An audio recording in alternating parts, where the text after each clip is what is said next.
Hello, my name is Dr. Meghan Vankosky, and I've been invited to tell you about a new project that has started at CSIDC in the last few months, focused on the integrated pest management of Delia root maggots.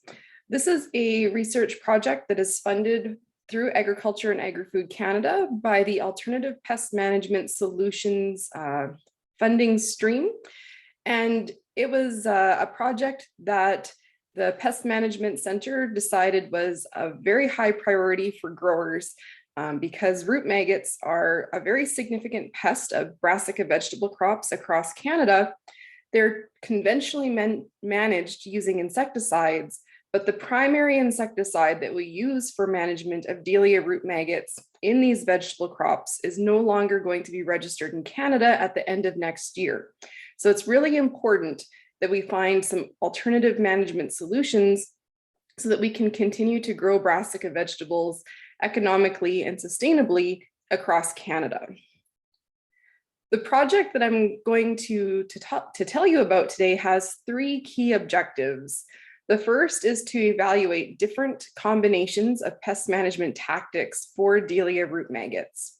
So we've done a lot of research on managing Delia root maggots in Canada and elsewhere in the world, often focused on one or two different pest management tactics, like the use of intercropping or mesh or UV reflecting mulches, also fences. So there's a number of different tactics that we could use to control Delia root maggots, but the project here is going to evaluate different combinations of those and compare them to conventional management. So again, we can find different ways to control Delia root maggots in a feasible and economically viable IPM program, which is the second objective of this project. And finally, we would like to focus on developing a program for IPM that can be adopted by growers.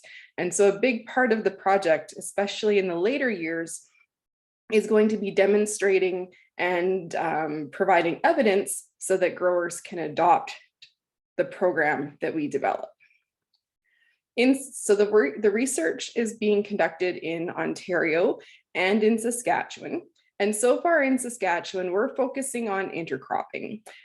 This is partly because growers in the area are already doing some intercropping and have noticed that the intercropping might be helping to reduce insect pest pressure in the field. So we're going to assess this scientifically using a formal experimental design at CSIDC. And we've started the first year of our data collection this year, and we're going to continue that for another 2 years, incorporating new ideas and using a larger experimental plan in the next few years. So here in Saskatchewan, we'd like to know what is the effect of intercropping our vegetables with cereals in terms of reducing Delia root maggot pressure. We're also incorporating the traditional conventional insecticide in this study so that we can compare how the new IPM program that we're proposing and investigating compares to the conventional method that we've been using to manage Delia root maggots in this area.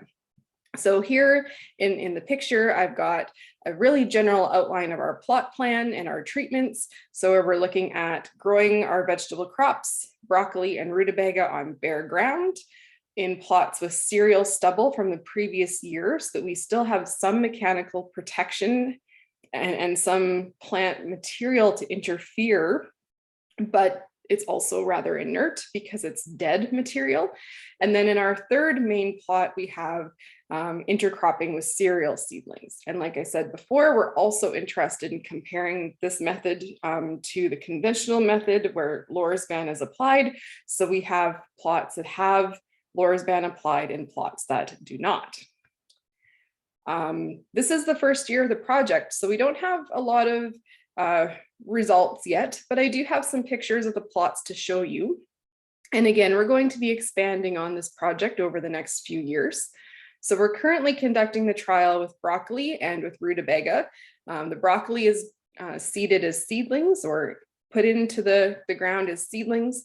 And the rutabaga has been direct seeded, and then we're thinning it and taking, we've learned a lot about all of the different steps in terms of producing a root vegetable crop. And so we're following the conventional wisdom in terms of producing these crops, while also trying to look at the effect of intercropping on preventing Delia root maggot damage.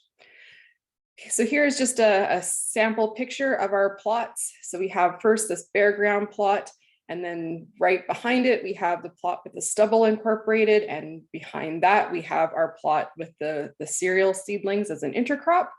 You can see some nice, healthy looking broccoli and rutabaga plants here in the bare ground plot.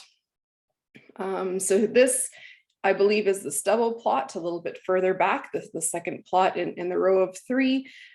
So we do only have each of these replicated once this year. This was kind of our trial year just to see how things would go. It's going quite well, and I'm looking forward to having more replicates in the field next year in terms of having a more rigorous statistical test to compare the effect of intercropping to the conventional control method used in Saskatchewan. And so finally, this is a closer picture of our cereal intercrop. So here we have some nice, healthy cereal seedlings that, in addition to potentially providing protection against the Delia root maggots, are also used to help protect the plants from mechanical damage due to the heavy winds in this area.